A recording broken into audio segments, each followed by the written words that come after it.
May nag-share nga sa akin itong video na ito. Shoutout sa'yo. Alam mo na kung sino ka.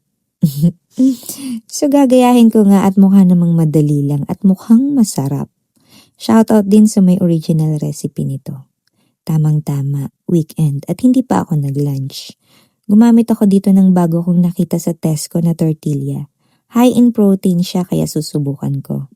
Then soft cheese, smoked turkey, tomato, and cheese.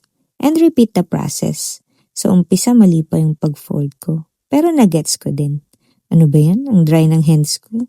Huwag nyo na lang pansinin.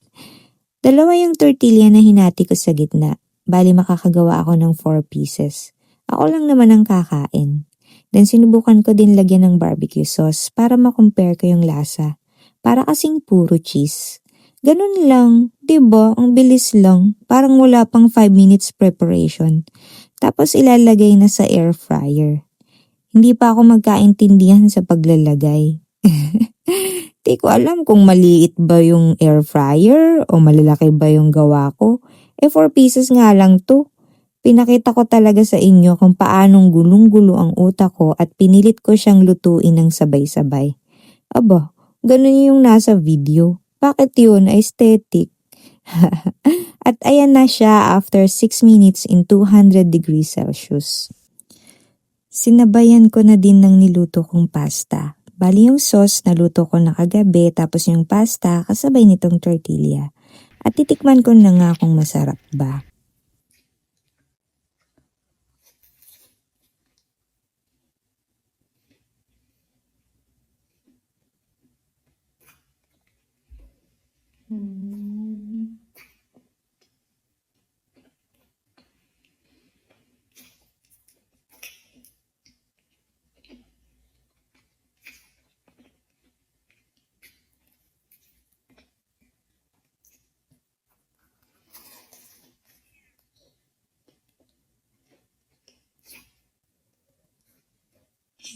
So narinig nyo naman kung gaano siya kalutong at parang medyo naging ungol yung reaction ko.